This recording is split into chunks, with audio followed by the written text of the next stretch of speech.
She ironed his shirt that morning. She kissed him goodbye at the door. She had no idea that by midnight she would be sitting in her car in the rain with $200 to her name and a suitcase full of broken promises. For 8 years, Claire Bennett gave everything to a man the whole town called perfect. She gave up her art career. She gave up New York. She gave up herself. And what did she get in return? A $14,000 Tiffany necklace on another woman's neck, bought with money stolen from Claire's dead father. But here is what Grant Bennett did not know when he threw his wife away like yesterday's trash. He did not know that the quiet woman who burned casseroles and smiled through her pain was about to become the most dangerous thing in his world, a woman with nothing left to lose. She lost her husband. She lost her home. She lost her job. She lost her family. She was betrayed by the people she trusted most. And just when she thought she had finally clawed her way back to safety, he found a way to destroy her again. This is not a love story. This is a survival story. And by the end, you will understand why the wife he threw away became the woman he feared most. The lesson: this story carries one truth that every woman and every man needs to hear. The most dangerous lie is not the one someone tells you. It is the one you tell yourself, that you are not strong enough to survive. You are. You always were. No matter how far you fall, your comeback can be greater than your setback, but only if you refuse to stay down. The meaning: this is a story about betrayal, but it is really about something much bigger. It is about what happens when a woman stops waiting to be rescued and starts rescuing herself.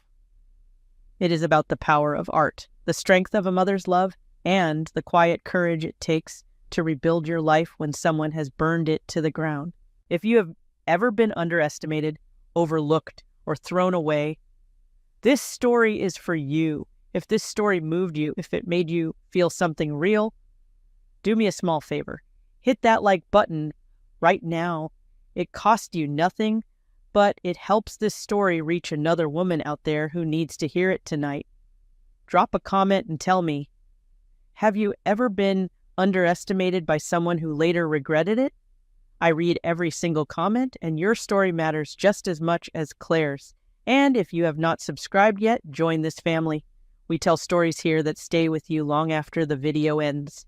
Hit subscribe and the bell so you never miss one.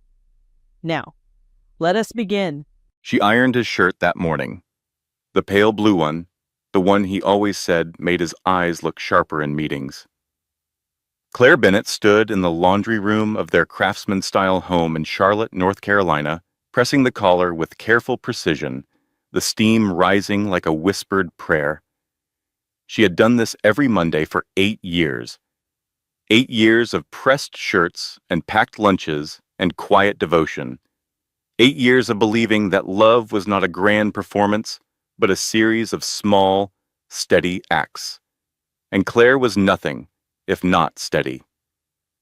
Outside, the dogwood trees were blooming along their quiet street in the Myers Park neighborhood, their white petals catching the early April light like confetti frozen in midair. It was the kind of morning that made you believe the world was gentle, the kind of morning that lied to you. Claire hung the shirt on the hook behind the bedroom door and glanced at herself in the hallway mirror. 34 years old, brown hair pulled into a loose ponytail. No makeup yet, just the faint lines around her eyes that she had earned from years of smiling at second graders who brought her drawings of lopsided cats and rainbow houses. She was an art teacher at Eastwood Elementary, and she loved it with the kind of love that does not need to announce itself.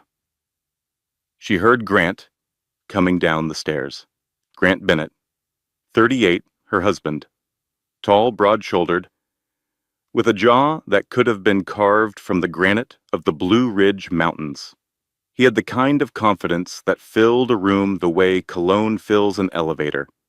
Impossible to ignore, sometimes overwhelming, but undeniably present. Grant was a real estate developer, a successful one, or so everyone believed. He had built Bennett Property Group from a one-man operation working out of their guest bedroom into a company with an office downtown, a staff of 12, and a portfolio of luxury properties that stretched from Charlotte to Asheville. People in town called them the Golden Couple, Claire and Grant Bennett, the art teacher and the deal maker, the woman who created beauty and the man who sold it. Grant walked into the kitchen, adjusting his cufflinks, and Claire handed him a cup of coffee. Black, 2 sugars. She knew his rhythms the way a musician knows a song, without thinking, without effort. "Your shirt is on the door," she said. "Thanks, babe." He kissed her forehead. Quick, automatic. The way you tap a button you have pressed 1,000 times before. Claire turned back to the stove, where she was attempting, once again, to make a breakfast casserole. The recipe had come from a Southern cooking blog that promised it was foolproof. Claire had proven that promise wrong 3 times already. She pulled the dish from the oven and stared at it. The edges were black. The center was still somehow liquid. It looked like a science experiment that had gone terribly wrong. "Grant," she said, holding up the dish, "I think I created a new element." He glanced over and laughed. That easy, charming laugh that had made her fall in love with him at a 4th of July barbecue 9 years ago. "Is that supposed to be food?" "It was supposed to be a sausage and egg bake. I think it is now a biohazard." "Well," he said, grabbing his briefcase, "at least the smoke alarm still works." She laughed too. And in that moment, standing in her kitchen with burned food and a husband who made her smile, Claire Bennett believed she was happy. She believed her life was solid. She believed the ground beneath her feet was firm. She had no idea that by tonight she would be sleeping in her car with nothing but a suitcase and a shattered heart. Grant left at 7:45. Claire cleaned the kitchen, scraped the failed casserole into the trash, and got ready for school. She put on her favorite denim jacket, the one with the tiny paint stain on the sleeve that she never bothered to remove because it reminded her of who she was, an artist, a teacher, a woman who believed in color and possibility. But as she reached for her keys on the entryway table, her hand brushed against Grant's winter coat, the one he had worn last week when the temperature dropped unexpectedly. Something crinkled in the pocket. She pulled it out. A receipt. From Tiffany & Company, dated 3 weeks ago. $14,000. For a necklace. Claire stared at the receipt. She turned it over, as if the back might offer some explanation, some context that would make this make sense. Their anniversary was in June. Her birthday was in September. There was no occasion that would explain a $14,000 necklace. But Claire Bennett was a woman who believed in the best version of every story. So she folded the receipt, put it back in the pocket, and told herself it was a surprise. Maybe he was planning something special. Maybe she would find that necklace under her pillow one evening, and she would cry, and he would hold her, and she would feel foolish for ever doubting him. That was the first lie she told herself that day. It would not be the last. She drove to school with the windows down, letting the spring air wash over her. She taught her morning classes with her usual warmth. She helped a 7-year-old named Lily mix blue and yellow to discover green for the first time, and the look of wonder on that child's face was worth more than any necklace from any store in the world. But the receipt lingered in the back of her mind, like a splinter she could not reach. That evening, Grant came home late, 9:15. He said he had been showing a property to an out-of-town client. He said the deal was complicated. He said all the right words in all the right order. But when he leaned in to kiss her, Claire smelled something. A perfume. Rich, heavy, floral. Not hers. Claire wore light vanilla from a small bottle she bought at the farmer's market. This was something expensive, something deliberate. She said nothing, She smiled. She served dinner, leftover chicken from her mother's recipe, the one thing she could actually cook well. They ate in their usual comfortable silence, the television murmuring in the background, and Claire told herself the second lie of the day. He is a good man. He would never hurt me. I am safe. Here is something every woman needs to hear, and every man, too, for that matter. When your gut whispers that something is wrong, listen. Your instincts are not paranoid. They are not dramatic. They are the accumulated wisdom of every experience you have ever had working overtime to protect you. Claire's instinct was screaming that night, sending up flares like a distress signal from a sinking ship. But she chose comfort over truth. She chose the version of her life that felt safe over the version that was real. And that decision cost her everything. 5 days later, on a Tuesday that had started like any other Tuesday, Claire decided to surprise Grant at his office. She left school during her lunch break, stopped at Moretti's Deli on East Boulevard, and picked up his favorite, a steak and provolone sub with hot peppers and extra oil. She even grabbed a bag of those sea salt chips he liked and 2 bottles of sweet tea. She drove downtown with the windows down, feeling generous and loving and a little bit proud of herself for being the kind of wife who still brought her husband lunch after 8 years. She parked in the garage beneath his building, took the elevator to the 6th floor, and walked through the glass doors of Bennett Property Group with a smile on her face and a paper bag in her hands.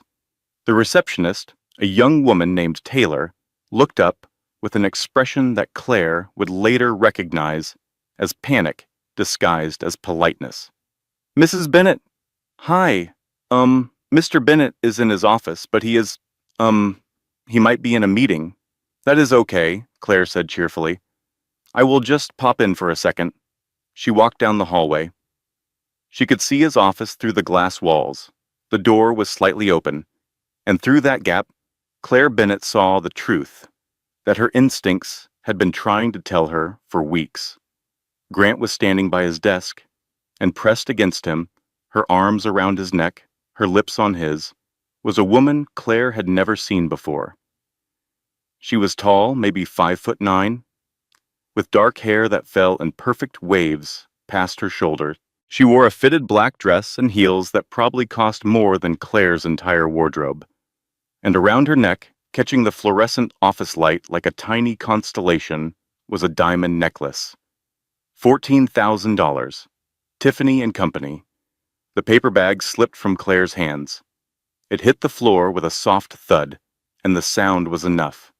Grant turned, the woman turned, and for a moment, the three of them stood in a triangle of silence that contained the entire wreckage of Claire's life. Grant's face cycled through expressions like a slot machine: surprise, irritation, and then, worst of all, a cold, calculated calm. He straightened his tie. He took one step back from the woman, and he spoke. "Claire, let us not make a scene. We both know this marriage has been over for a long time." Claire could not speak. Her mouth opened, but no words came. She felt like someone had reached inside her chest and removed something essential, some load-bearing wall that had been holding up the entire structure of her life. The woman smiled, not with warmth, not with sympathy, but with the satisfied expression of someone who has won a game that Claire did not even know was being played. "He was never really yours, sweetheart," the woman said. Her voice was smooth and cold, like marble. "You were just keeping the seat warm." Claire would later learn that the woman's name was Victoria Ashford, 29 years old, a luxury real estate agent from Atlanta who had moved to Charlotte 8 months ago. Beautiful in the way that expensive things are beautiful, polished, precise, and completely without warmth. But in that moment, Claire did not know her name. She only knew that this woman was wearing her husband's secret on her neck, and that her husband was looking at her, Claire, the woman who had ironed his shirts and burned his casseroles and loved him without condition for 8 years, as if she were a stranger who had wandered into the wrong office. Claire picked up the paper bag. Her hands were shaking so badly that the chips fell out and scattered across the floor. She turned and walked back down the hallway. Taylor, the receptionist, would not look at her. Through the glass walls, Claire could feel every employee's eyes on her back, watching the wife discover what they had probably known for months. She made it to her car before the tears came. They came hard and fast, the kind of crying that bends you over the steering wheel and makes you forget how to breathe. She cried until her ribs hurt. She cried until the sweet tea went warm in the bag beside her. And then she drove home. Because where else do you go when your world ends? You go home. You go to the place that feels safe, even when safety has become an illusion. But home was no longer safe either. When Grant came back that evening, he did not come with apologies. He did not come with explanations or remorse, or even the basic human decency of shame. He came with a manila envelope. "I filed for divorce 3 weeks ago," he said, setting the envelope on the kitchen counter as casually as if it were a takeout menu. "My attorney has the details. I think it is best if you find somewhere else to stay." Claire stared at the envelope. 3 weeks ago. He had filed 3 weeks ago, and for 21 days he had kissed her forehead every morning, eaten her dinners every night, slept beside her in their bed, all while knowing he had already ended their marriage on paper. 3 weeks, she whispered. "You filed 3 weeks ago, and you did not tell me." I did not want to disrupt things until the timing was right. The timing? She laughed, but it was the kind of laugh that sounds like something breaking. "You mean until I walked in on you with her?" Grant shrugged. Actually shrugged, as if 8 years of marriage were an inconvenience he was finally shaking off. "You have 48 hours to get your things." "My things. Grant, this is my house too." "Actually, it is not. The deed is in my name. My attorney confirmed it. You have 48 hours, Claire. I am trying to be fair." Fair. He used the word fair while standing in the kitchen she had painted sage green on a Sunday afternoon, while standing on the hardwood floors she had refinished by hand, while surrounded by the home she had turned from an empty house into a living, breathing place full of warmth and memory. Claire called Megan Holloway that night. Megan was her best friend, had been since college, at UNC Chapel Hill. She was also a divorce attorney, and she was the kind of woman who could make a courtroom tremble with a single raised eyebrow. Megan arrived at the house in 20 minutes, still wearing her pajama pants under her coat because she had not bothered to change. "Let me see the papers," Megan said, her voice tight with controlled fury. Claire handed over the envelope. Megan read through the documents at the kitchen table, her expression darkening with every page. "Claire," Megan said slowly, "he has frozen your joint accounts. All of them. The checking, the savings, the money market.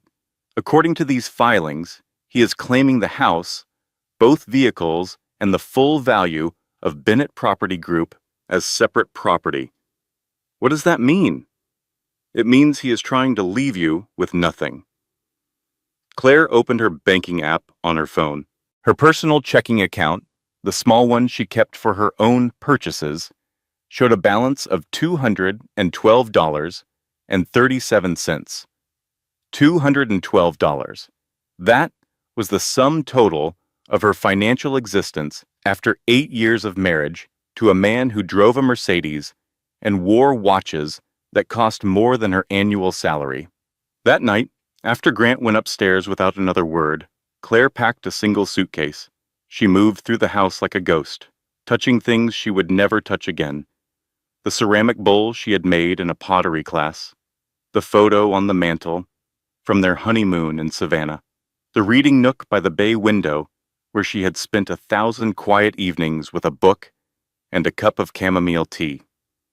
She loaded her suitcase into her old Honda Civic, the one Grant had always said she should replace, but that she kept, because it had been her first car, bought with her own money, earned from her own work. She sat in the driveway with the engine running.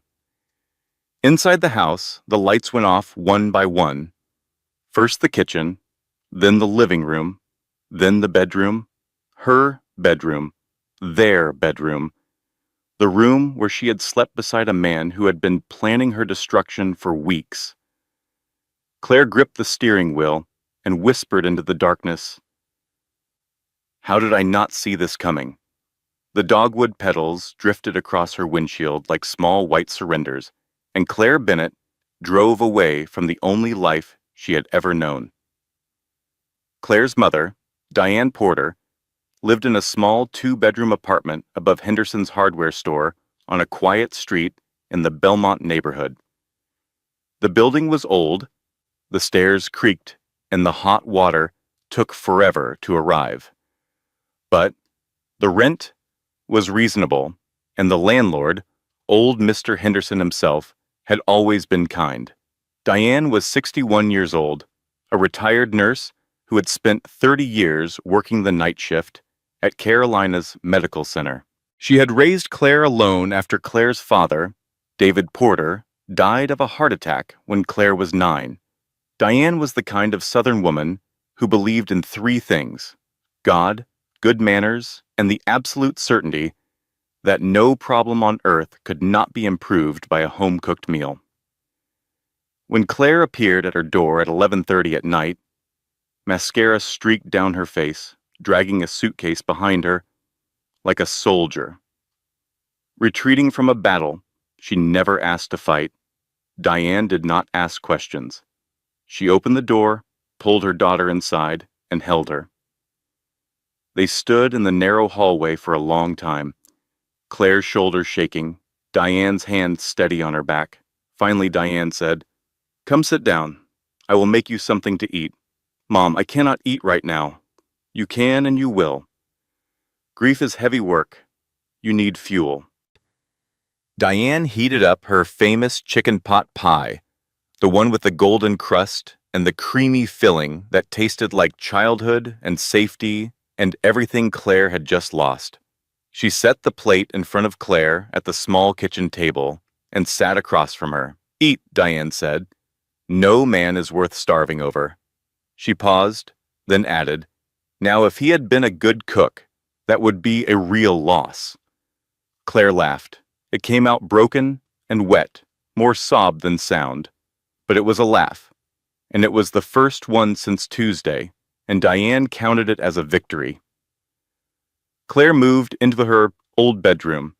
It was exactly as she had left it when she went off to college at 18. The walls were still the lavender she had chosen in high school.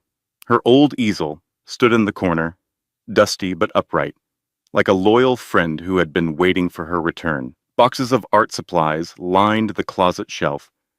Colored pencils and charcoal sticks and tubes of oil paint that had probably gone hard years ago. She lay in her childhood bed that first night, staring at the ceiling where she had once taped glow-in-the-dark stars that had long since fallen, and she tried to make sense of what had happened. 8 years of marriage, 8 years of love, or what she had believed was love. And it had ended not with a conversation, not with tears and honesty and the painful but respectful acknowledgement that two people had grown apart, but with a manila envelope and a 48-hour eviction from her own life. The next morning, Megan came over with coffee and a legal pad. She sat at Diane's kitchen table and got to work. "Here's where we stand," Megan said, her pen moving in sharp, decisive strokes. Grant's filing claims that nearly all marital assets are his separate property. He is arguing that the house was purchased with funds from his business, which he claims predates the marriage. He is declaring total assets of roughly $800,000. "Is that accurate?" Claire asked. Megan looked at her with an expression that was equal parts sympathy and fury. "Claire, I have been watching Grant Bennett operate for 8 years. That man's real estate portfolio is worth at least $4 million, probably more. He is hiding assets. I would bet my license on it. How do we prove that? We dig, and we dig fast, before he has time to bury everything deeper. Claire spent the next 2 weeks becoming a detective in her own life. She went through every box, every file, every scrap of paper she had kept from their marriage. Bank statements, tax returns, property records, closing documents from deals Grant had mentioned over dinner. She found most of it in the storage unit they had rented on South Boulevard, the one Grant had apparently forgotten about because he had not bothered to clean it out, and buried in a box labeled 2019 tax documents. Claire found something that made her hands go still. A folder. Inside were account statements from a bank in the Cayman Islands. 3 accounts, all in Grant's name, holding a combined total of $3.2 million. Claire called Megan immediately. I found it, she said, her voice trembling. He has offshore accounts, 3 of them, over $3 million. Megan was silent for a moment. Then she said, Claire, this changes everything. Do not touch those documents. Do not tell anyone you have them. I am filing an emergency motion first thing Monday morning. The motion was filed. The judge reviewed the evidence. Within 72 hours, Grant's hidden accounts were frozen, and a forensic accountant was appointed to review the full scope of his financial holdings. Claire felt something she had not felt in weeks. Hope. Fragile, tentative hope, like the first green shoot pushing through frozen ground. I am going to be okay, she told Megan that evening, sitting on the porch of Diane's apartment building, watching the sun set over the Charlotte skyline. It is going to work out. You are going to be more than okay, Megan said. You are going to get what you deserve. And for a moment, Claire believed it. She believed that the worst was behind her, that justice would prevail, that the system would protect her. She was wrong. 4 days later, Claire's phone rang at 7 in the morning. It was the principal of Eastwood Elementary, Dr. Karen Mitchell. Claire, I need you to come in this morning, before classes start. Of course. Is everything all right? There was a pause. The kind of pause that contains an entire catastrophe. Just come in, Claire. When Claire arrived, she was directed not to her classroom, but to the administrative conference room, where Dr. Mitchell sat beside the school district's human resources director and a woman Claire did not recognize. Claire, Dr. Mitchell began, and her voice had the careful, rehearsed quality of someone delivering a speech she did not want to give. We have received a formal complaint regarding your fitness to teach. My fitness to teach? I do not understand. The HR director slid a document across the table. It was a letter on medical letterhead from a Dr. William Reinhardt, a psychiatrist affiliated with Mercy General Hospital. The letter stated that Claire Bennett exhibited signs of severe emotional instability, erratic behavior, and potential risk to the safety of minor children in her care. Claire read the letter 3 times. Her vision blurred. Her hands gripped the edge of the table. I have never seen this doctor in my life, she said. I have never been a patient of this man. This letter is a lie. We understand this is difficult, the HR director said in a tone that suggested she did not understand at all. But given the severity of the allegations, we are placing you on indefinite administrative leave, pending a full investigation. You cannot do this. I have been teaching here for 6 years. My evaluations are perfect. My students love me. You know me. Dr. Mitchell looked away. She could not meet Claire's eyes. And in that moment, Claire understood that this was not about truth. This was about power. She later learned through Megan's investigation that Dr. William Reinhardt was a personal friend of Gerald Ashford, Victoria's father, who sat on the board of Mercy General Hospital. The letter was entirely fabricated. Grant had orchestrated the complaint through Victoria's family connections. He had taken her husband. He had taken her home. He had taken her money. And now he had taken her job, the one thing she had left, the one place where she still mattered, where children looked at her and saw someone worthy of trust. Claire sat in her car in the school parking lot for an hour after the meeting. She did not cry. She was past crying. She felt hollow, scooped out, like a pumpkin the day after Halloween, still shaped like something, but empty inside. She drove to Diane's apartment. She walked inside. She sat on the couch. Diane looked at her face and knew immediately. "What did he do now?" Diane asked. "He got me fired, Mom. He got me fired from my own job." Diane was quiet for a long moment. Then she walked to the kitchen, put the kettle on, and said, "Baby, you are not broken. You are just bent. And bent, things can straighten out." If there is one kind of pain that cuts deeper than the betrayal of a spouse, it is the betrayal of family. A husband can become a stranger, and though it breaks your heart, there is a logic to it, a grim acceptance that people change and promises fail. But family is supposed to be the bedrock. Family is supposed to be the thing that holds when everything else gives way. Claire had always been close with her cousin, Rebecca Porter. They were the same generation, only 4 years apart, and they had grown up more like sisters than cousins.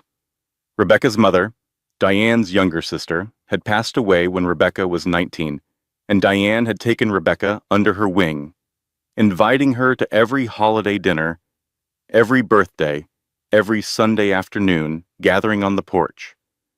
Rebecca was 30 years old, pretty in a restless kind of way, always chasing something, always convinced that the next job, the next boyfriend, the next city would be the one that finally made her feel like she had arrived. She had bounced through half a dozen careers and twice as many apartments, and Claire had always been the one to help her, lending money, offering her couch, writing recommendation letters. So when Megan called Claire on a Thursday morning, with a voice that was tight with barely controlled rage, Claire was not prepared for what came next. "Claire, I need you to sit down." "I am sitting." "I found out how Grant's attorney has been one step ahead of us on every motion. Someone has been feeding them information about our legal strategy." "Who?" "Rebecca." The name landed like a stone dropped into still water. Claire felt the impact spread through her entire body. "That is not possible," Claire said. "Rebecca would never do that. She has been working as Victoria Ashford's personal assistant for the past 6 months. She was hired 2 months before you found out about the affair. Victoria has been using her to monitor everything, your emotional state, your conversations with Megan, your legal plans, everything." Claire confronted Rebecca that afternoon. They met in the parking lot of a Starbucks off Providence Road because Claire could not bear to have this conversation in Diane's apartment, in the home where they had shared her Thanksgivings and Christmas mornings and lazy summer afternoons. Rebecca did not deny it. She stood beside her car with her arms crossed and her chin lifted in an expression that was half defiance, half shame. "Victoria offered me a job," Rebecca said. "A real job, Claire. Executive assistant, $65,000 a year, plus benefits. Do you know how much I was making at that temp agency? $22,000. I was drowning. So you sold me out. I did what I had to do.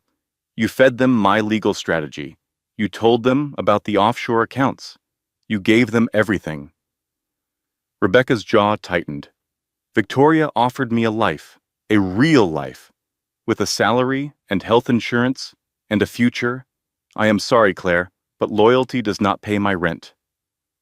Claire stared at her cousin, this girl she had taught to ride a bike, this girl whose tears she had dried after her mother's funeral, this girl who had sat in Diane's kitchen eating pot pie and laughing at old family stories just last Thanksgiving. "Does Aunt Diane know?" Rebecca asked. And for the first time, a flicker of real fear crossed her face. "She will," Claire said, and she turned and walked away. Diane's reaction was exactly what you would expect from a 61-year-old Southern woman who had spent her life holding her family together with love and willpower and an iron sense of right and wrong. She called Rebecca that evening. "Your grandmother would have taken a switch to you," Diane said into the phone, her voice steady and cold. "You broke bread in my house while you were stabbing my daughter in the back. Do not ever call this number again." She hung up.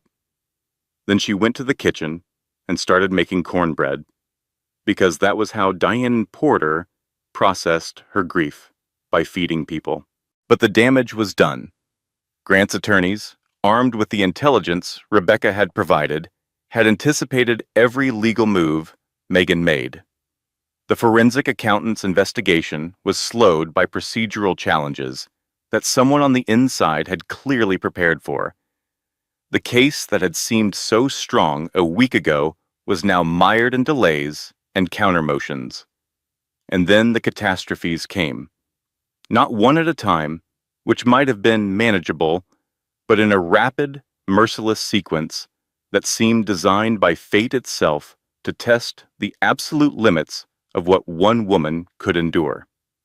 The first catastrophe arrived on a Monday morning.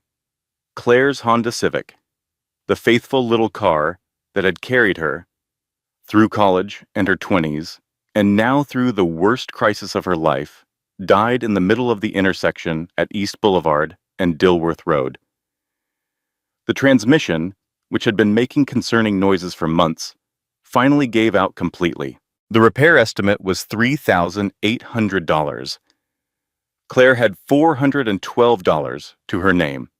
She stood on the sidewalk while the tow truck loaded her car, and she did not cry.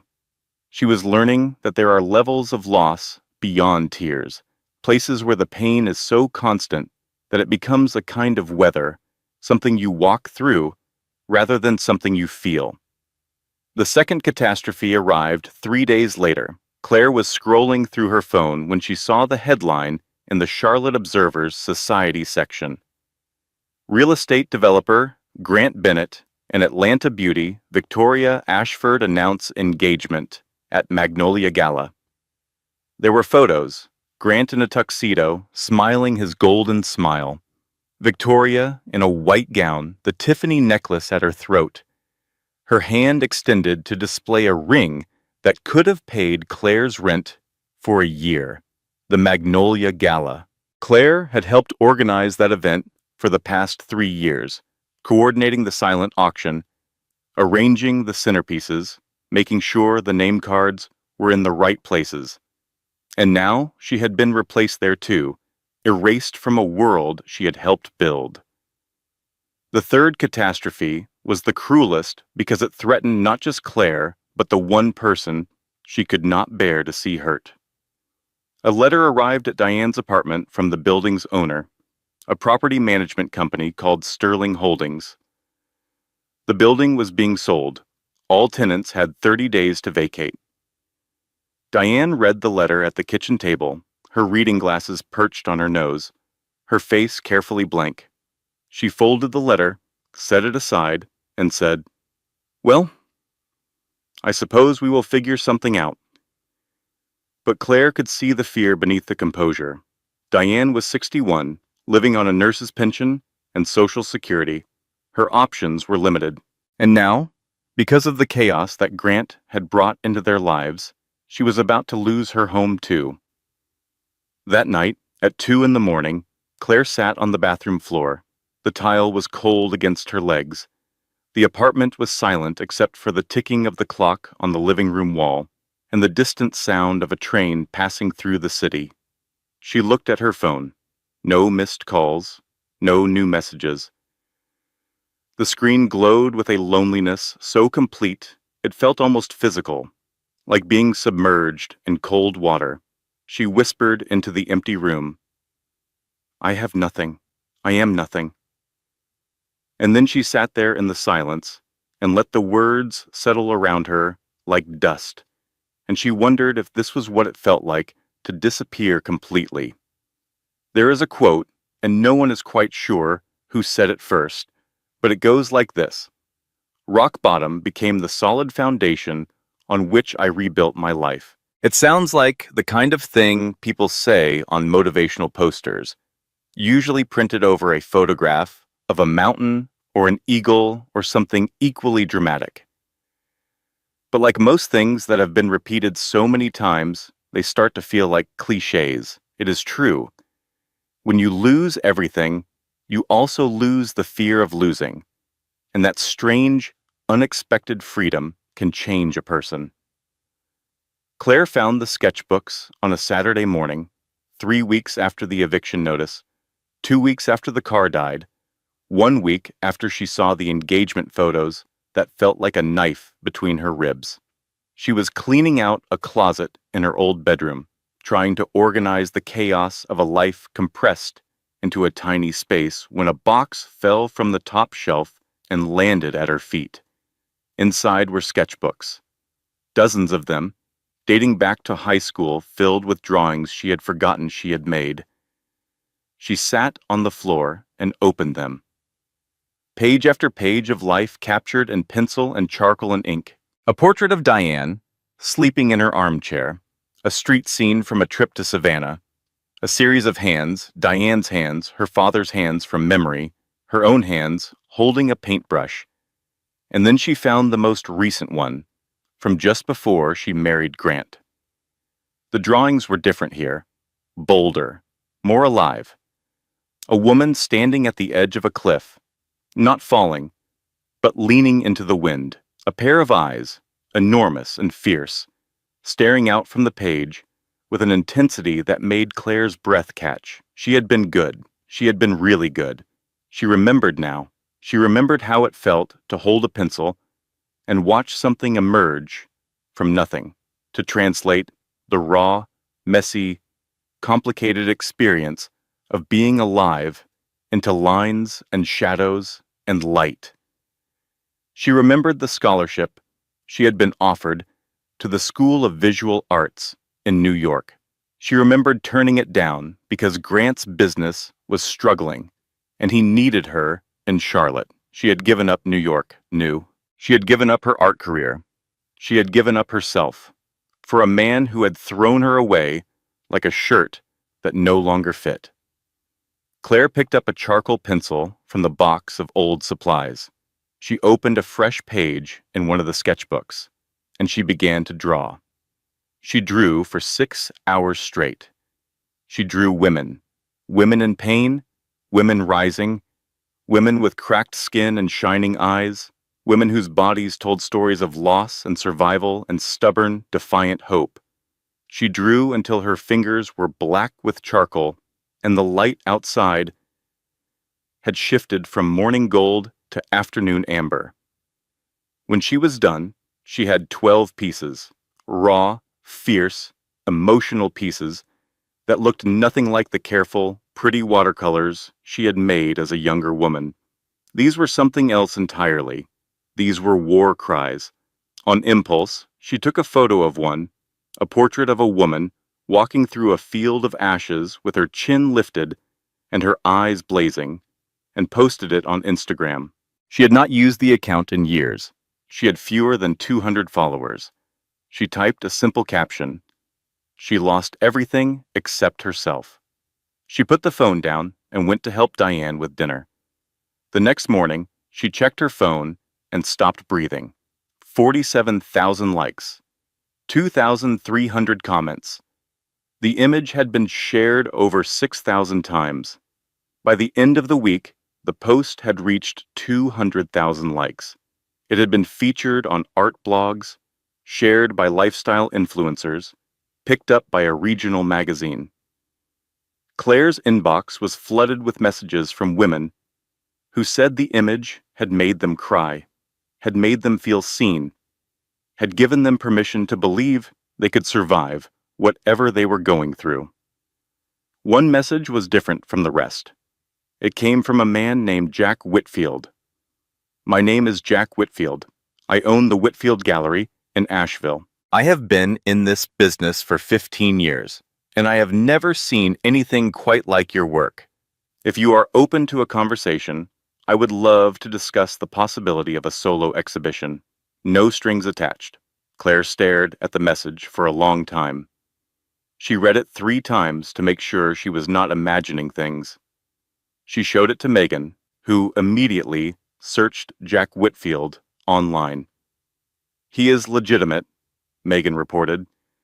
Whitfield Gallery, downtown Asheville, well-respected, strong reputation.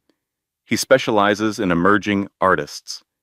He is also, she added, glancing at Claire, apparently a widower. Lost his wife to cancer 3 years ago. Megan, this is not about that. I know, I am just saying. Claire drove to Asheville the following Tuesday, borrowing Megan's car since hers was still sitting dead at the mechanic's shop. The Whitfield Gallery was in a converted warehouse on a tree-lined street near the River Arts District. It was beautiful in a way that truly good spaces are beautiful. Not flashy, not trying too hard, just warm and right. Jack Whitfield was waiting at the entrance. He was 40 years old, tall, but not imposing, with sandy brown hair that needed a trim and kind, tired eyes behind wire-rimmed glasses. He wore a flannel shirt and paint-stained boots, and he shook Claire's hand with a grip that was firm but gentle. "Thank you for coming," he said. "I meant what I said in my message. Your work stopped me cold." They walked through the gallery, and Jack showed her the space he had in mind for her exhibition, a large room with high ceilings and natural light that poured in from skylights above. "I want to give you a solo show," Jack said. "Full exhibition. Your work, your vision, your story. I will handle the logistics, the promotion, the framing, everything. You just need to create." "Why?" Claire asked. "You do not know me. You have seen one image. Because that one image told me everything I needed to know. You are not making art for attention or money or validation. You are making art because you have to. Because something inside you needs to get out. And that is the only kind of art worth showing." Claire felt tears prick her eyes, but she held them back. She had been holding them back for weeks, and she was getting very good at it. "Your art does not need my help," Jack said quietly. "It just needs a wall." She said yes. Over the next 3 months, Claire worked with a fury she had never known. She painted in Diane's apartment, converting the small living room into a makeshift studio, covering the floors with drop cloths, and filling the air with the sharp smell of turpentine and oil paint. Diane did not complain. She simply rearranged her life around Claire's canvases and brought her sandwiches at midnight and told her when the light was good. Claire painted women, dozens of them, women breaking chains, women standing in storms, women rebuilding houses with their bare hands. And the centerpiece, a massive canvas, 5 feet by 7 feet, that showed a woman walking through a wall of fire. The woman's clothes were burning, her hair was wild, but her eyes were calm, clear, and absolutely undefeated. Claire called it Through the Fire. The exhibition opened on a Friday evening in October. Claire titled it simply, Unbroken. The opening night of Unbroken at the Whitfield Gallery was the kind of event that Asheville loved. Raw, real, packed with emotion and free wine, and the electric buzz of something genuinely special happening. 200 people came. They stood in front of Claire's paintings and went quiet, the kind of quiet that is the highest compliment art can receive. A few women cried openly. One older woman stood in front of Through the Fire for 20 minutes without moving, and when Claire finally approached her, the woman grabbed her hand and said, "You painted my life. I do not know how you did it, but you painted my life." The reviews came fast, and they came strong. The Asheville Citizen-Times called the exhibition a triumph of raw emotional power. A Raleigh art blog wrote that Claire Bennett was the voice of every woman who has been told she is not enough. And then Margaret Caldwell arrived. Margaret was 58 years old, a New York art collector with silver hair and a reputation for having one of the most discerning eyes in the American art world. She had flown down from Manhattan specifically because she had seen Claire's Instagram post 4 months earlier and had been following her work ever since. Margaret stood in front of Through the Fire for a long time. Then she turned to Claire and said, "Name your price." Claire had not thought about prices. She had not thought about anything beyond the act of creation itself. She looked at Jack, who was standing nearby, and he gave her a small nod that said, "Trust yourself." $85,000, Claire said, and she had no idea where the number came from, only that it felt right. Margaret did not blink. Done. She purchased Through the Fire that evening, along with 3 smaller pieces, for a combined total of $140,000. She shook Claire's hand and said, "This is not art. This is a war cry, and the world needs to hear it." The months that followed were a blur of momentum. Claire's work sold faster than she could create it. She was featured in Southern Living magazine in a spread titled "The Woman Who Turned Heartbreak into Art." She was invited to speak at women's conferences and art festivals. She was commissioned to create pieces for corporate offices and private collection. She used the money wisely. She paid off Diane's debts. She found a small but lovely cottage in the Dilworth neighborhood, a white house with a blue front door, and a wraparound porch that Diane immediately filled with potted ferns and rocking chairs. She bought a reliable used car, a blue Subaru that started every time she turned the key. She was independent. She was successful. She was, for the first time in years, free, and Jack Whitfield was part of that freedom. Not in a romantic way, not yet. He was simply present, steady, and quiet, and reliable, like a lighthouse that does not demand attention, but is always there when you need to find your way. He helped her hang shows and negotiate with collectors. He introduced her to other artists and gallerists. He never pushed, never overstepped, never made her feel like she owed him anything. One afternoon, while they were hanging a new series of paintings, Claire dropped a canvas on her foot and yelped. Jack caught it before it hit the ground and said, "The art world is cutthroat, but I did not think it was literal." She laughed, a real laugh, full and easy, the kind of laugh that comes from a place of genuine safety. Grant saw the Southern Living article. Claire knew because Megan told her. He had been seen at a newsstand downtown, holding the magazine, staring at the cover where Claire stood in her studio.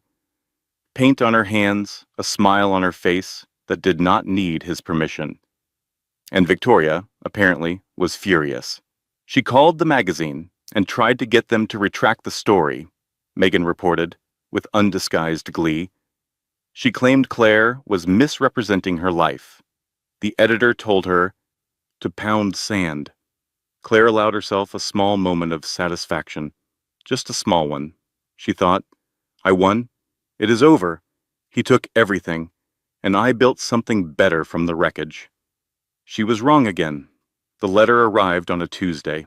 It was from the law offices of Kessler, Marsh, and Boone, one of the most expensive litigation firms in the Southeast. It was addressed to Claire, and it alleged the following: that Claire's artwork, specifically the pieces created during and after her marriage, were derived from concepts, ideas, and emotional experiences that were products of the marital partnership.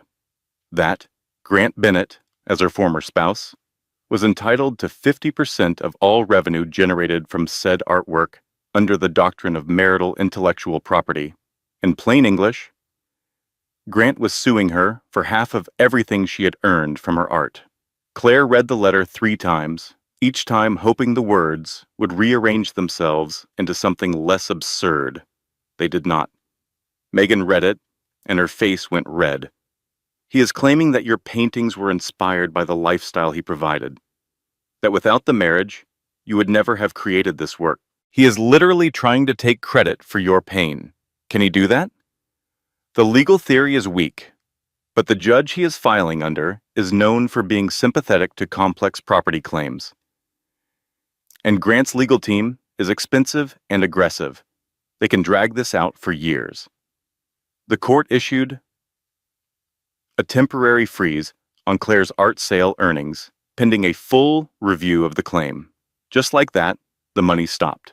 The freedom she had built, the cottage, the car, the studio, all of it suddenly balanced on a legal razor's edge.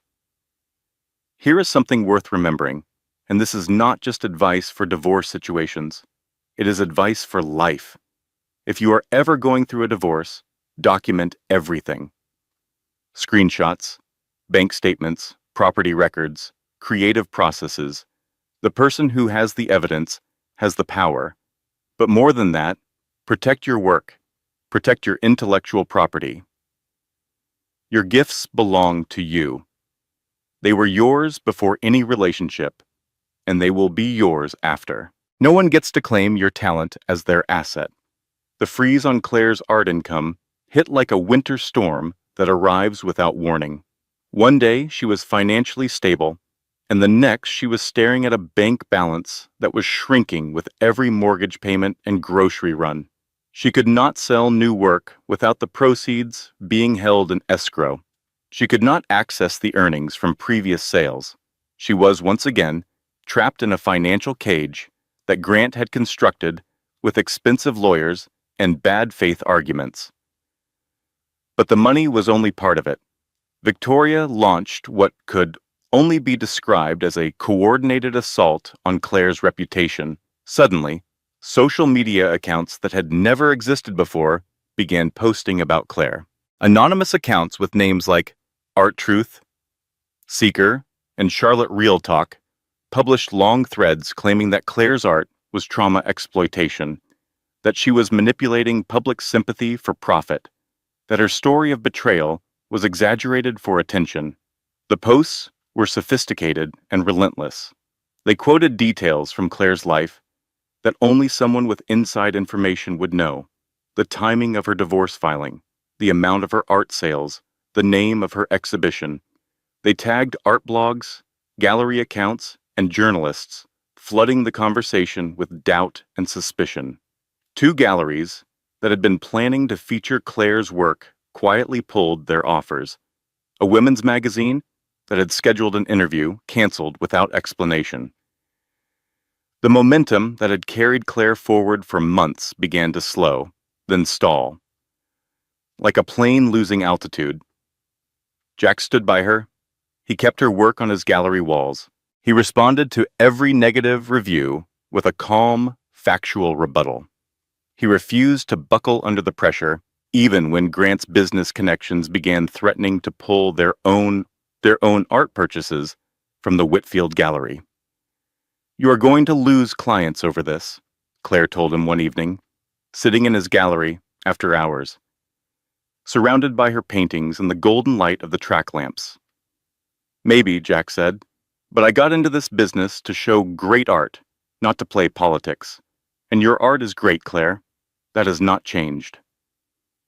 She looked at him, this quiet man who had lost his own wife and rebuilt his own life, and somehow found the courage to keep believing that beautiful things were worth fighting for.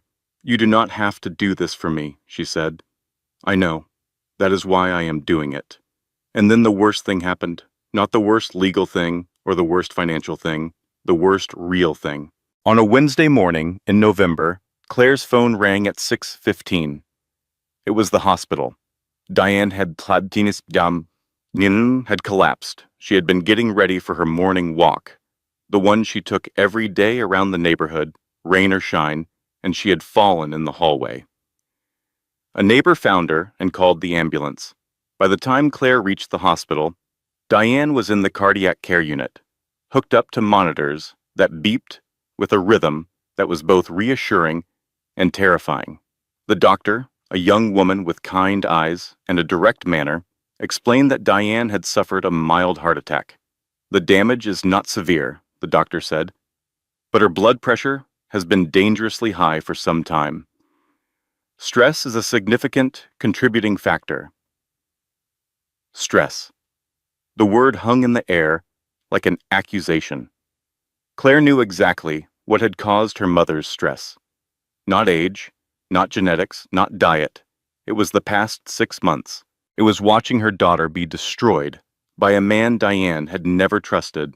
It was the eviction, the financial strain, the betrayal by Rebecca, the constant anxiety of wondering what would happen next. Claire sat by Diane's bed, holding her mother's hand, the hand that had held Claire through every scraped knee and broken heart and lonely night of her childhood, the hand that had worked 30 years of night shifts to keep a roof over their heads, the hand that had stirred pots and folded laundry and wiped tears and never, ever let go. "Mom," Claire whispered, "I am so sorry. This is all my fault." Diane opened her eyes. Even from a hospital bed, even with tubes in her arm and monitors blinking beside her, Diane Porter was formidable. She looked at her daughter with an expression that combined ferocity and love in equal measure. "You listen to me, Claire Ann Bennett," Diane said, and her voice was hoarse but steady. "You did not start this war, but by God, you're going to finish it." Claire nodded. She could not speak, but something shifted inside her in that hospital room. Something hardened, not in a bitter way, not in a way that made her cold or cruel, but in the way that steel hardens when it is forged in fire. She became resolved. She became certain. She was done being the woman things happened to. She was going to become the woman who happened to things. When someone tries to take credit for your work, your talent, your resilience, that tells you everything about their character and nothing about yours. Protect your creative process. Protect your intellectual property. But most importantly, protect the people you love. Because at the end of the day, the art, the money, the houses, none of it matters as much as the hand you are holding when the lights go dim. Megan Holloway had not slept properly in weeks. She had been working Claire's case during the day and spending her nights digging through financial records, court filings, and corporate documents with the obsessive focus of a woman who takes injustice personally. And Megan took injustice very personally. It was on a Sunday evening, sitting at her dining room table with a cold cup of coffee and her third legal pad of notes, that Megan found the thread that would unravel everything. She had been reviewing the corporate filings for Bennett Property Group when she noticed something unusual.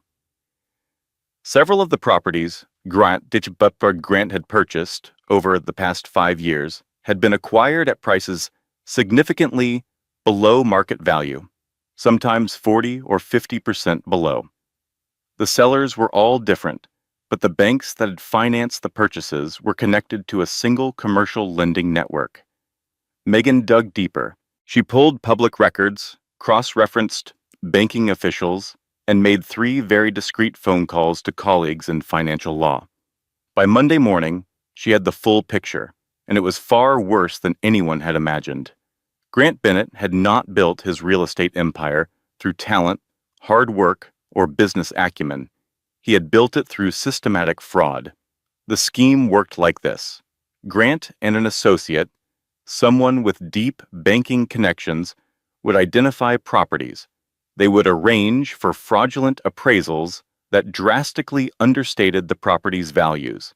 Then, using forged income documents and falsified financial statements, they would secure loans at these deflated prices, purchase the properties, and immediately resell them at true market value, pocketing the difference. It was a variation of a classic real estate fraud, and it had been operating for at least 5 years.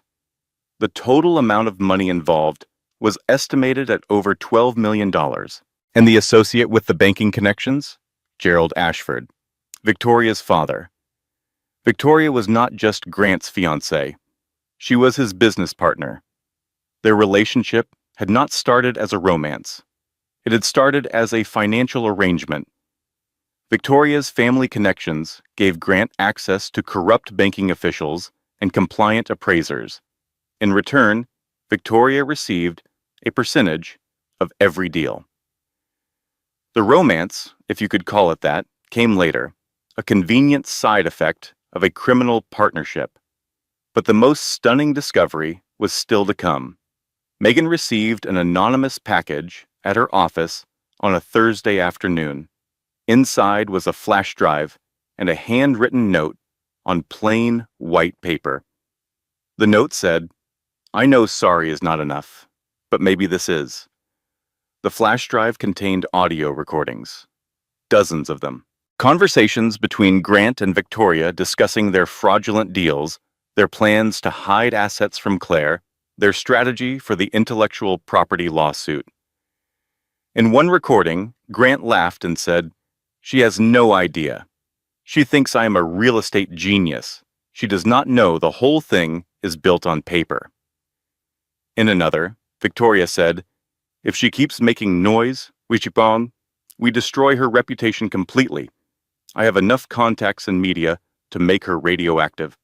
The recordings were devastating, and they had been made by Victoria herself. It took Megan less than 24 hours to figure out who had sent the package. The handwriting on the note matched samples Megan had from legal documents. The sender was Rebecca Porter. Rebecca, the cousin who had betrayed Claire, had been working inside Victoria's operation for months. She had seen everything. And somewhere along the way, guilt, conscience, or simple human decency had caught up with her. She had copied Victoria's insurance recordings, the ones Victoria kept as leverage against Grant in case he ever tried to cut her out, and she had sent them to the one person she knew would use them. Megan called Claire immediately. "I need you to come to my office right now. Bring your mother if she is well enough." Claire came alone.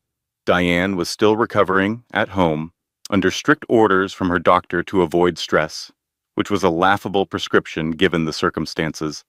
Megan laid out everything on her conference table: the financial records, the fraudulent appraisals, the forged documents, the recordings, the connection to Gerald Ashford, the whole rotten architecture of Grant Bennett's empire. Claire listened in silence.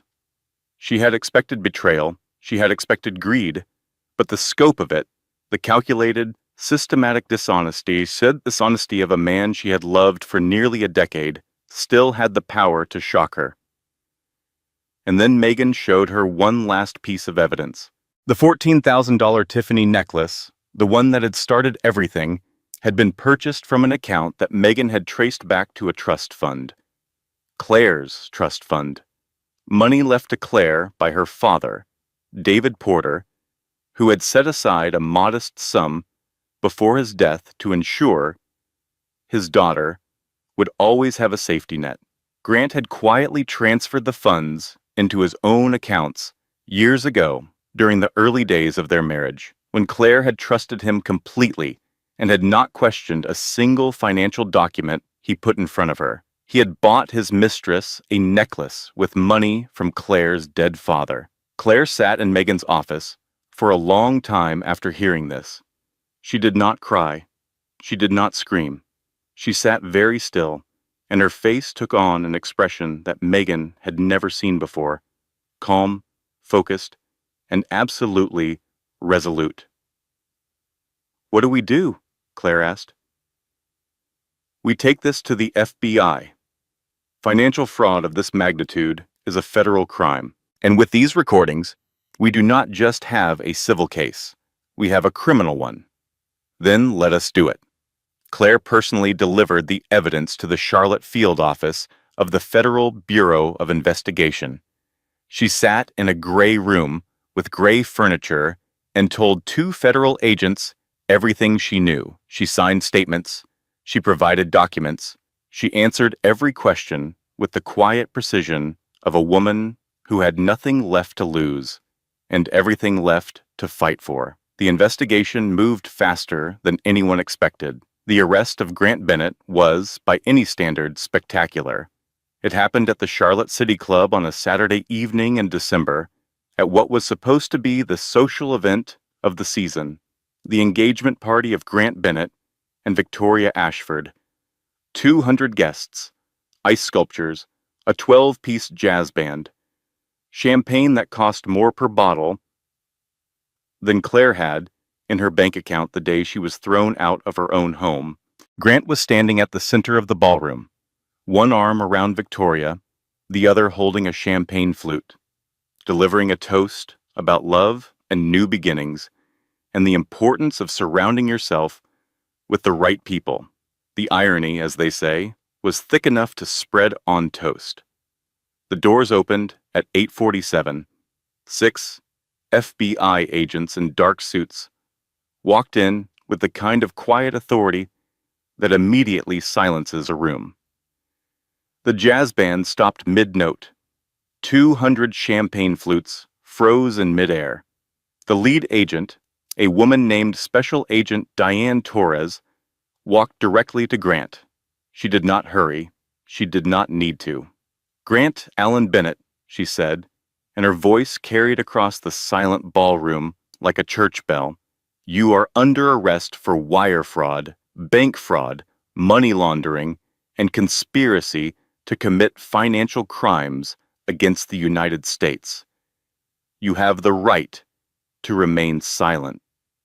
Grant's face went through every color in the palette.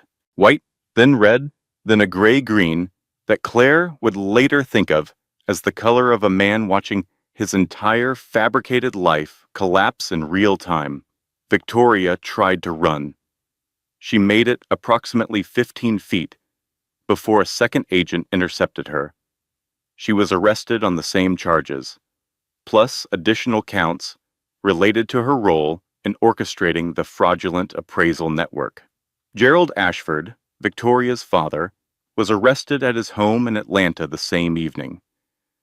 The guests stood in stunned silence as Grant and Victoria were led out of the ballroom in handcuffs.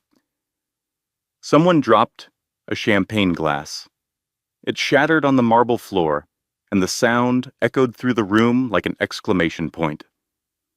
The legal aftermath was swift and thorough.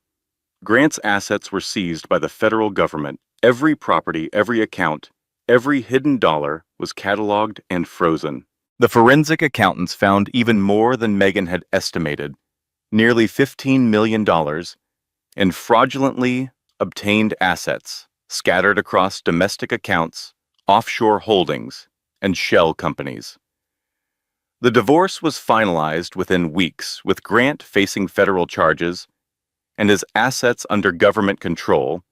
His legal team's appetite for fighting Claire's claims evaporated completely. Claire received full restitution of her trust fund, her share of legitimate marital assets, and significant damages. The intellectual property lawsuit was dismissed with prejudice. The judge issued a written opinion that included the sentence, "The respondents claim that the petitioner's artistic talent is a marital asset is not only legally unfounded, but morally repugnant." The fabricated psychiatric letter that had cost Claire her teaching job was investigated and found to be entirely fraudulent. Dr. William Reinhardt lost his medical license. The school board issued a formal apology and offered Claire her position back with full back pay. Claire declined the position, not because she did not love teaching, she did, deeply, but because she had found something else, something that needed her in a different way. Grant was convicted on all counts and sentenced to 12 years in federal prison. Victoria received 8 years. Gerald Ashford received 6. On the day of Grant's sentencing, Claire did not go to the courthouse. She stayed home, in her cottage, with the blue front door, and she painted. She painted a woman standing in a sunlit garden, her face turned toward the sky, her hands open at her sides. The woman was not angry. She was not triumphant. She was simply at peace. Claire called that painting After. Rebecca came back into their lives slowly and carefully, like someone approaching a door they are not sure they are welcome to enter. She had testified against Grant and Victoria in exchange for immunity, providing critical testimony about the inner workings of their fraud operation. She came to Diane's cottage one afternoon with a bouquet of sunflowers, Diane's favorite. She stood on the porch with the flowers in her hands and tears on her face. Diane opened the door. She looked at Rebecca for a long moment. Then she said, "You have got a long way to go, girl, but at least you are walking in the right direction." She took the flowers and went inside to find a vase. Rebecca stood on the porch and cried, and Claire, watching from the kitchen window, felt something she had not expected to feel. Not forgiveness, not yet, but the possibility of forgiveness. And sometimes that is enough to start. 6 months after the trial, Claire stood in front of a building on Moorhead Street in Charlotte. It was a former warehouse that had been vacant for years, its windows dusty, its brick walls faded by decades of Carolina sun. But Claire did not see what it was. She saw what it would become. She had purchased the building with the proceeds from her art sales and the settlement from the divorce. It had taken months of renovation, months of planning, months of working with architects and contractors and community organizers to turn a derelict warehouse into something alive.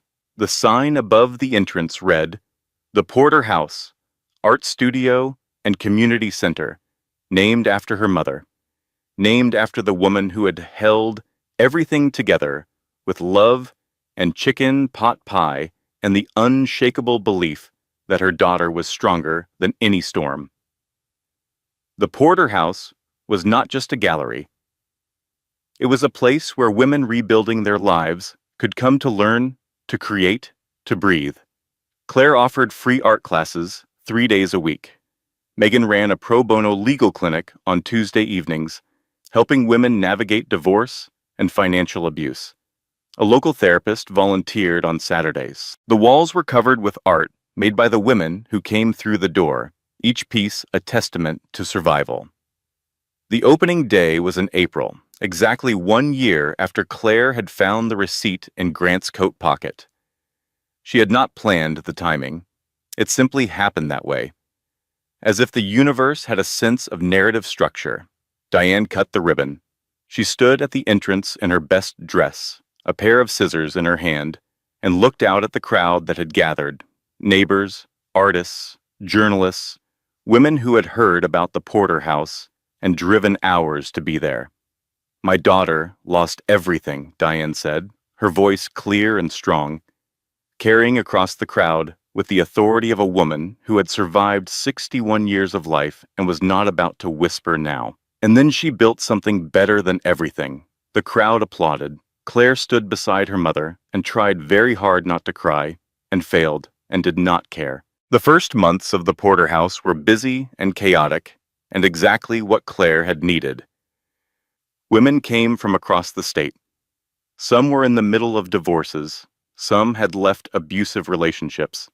Some were simply lost, searching for a place where they could rediscover who they were underneath the roles they had been playing. Claire taught them to draw, to paint, to look at a blank canvas, not with fear, but with possibility. She told them what Jack had once told her. "Your art does not need anyone's permission. It just needs a wall." And she told them her story. Not all of it, not every painful detail, but enough. Enough to let them know that the woman standing in front of them, with paint on her hands and chalk in her hair, had once sat on a bathroom floor at 2 in the morning and whispered, "I am nothing." enough to let them know that the distance between that floor and this room was not talent or luck or some magical transformation. It was simply the decision to get up, to try again, to believe, against all evidence, that you are worth more than the worst thing that has happened to you. Jack was there, of course. He had been there through all of it, the legal battles, the exhibitions, the hospital visits, the renovation.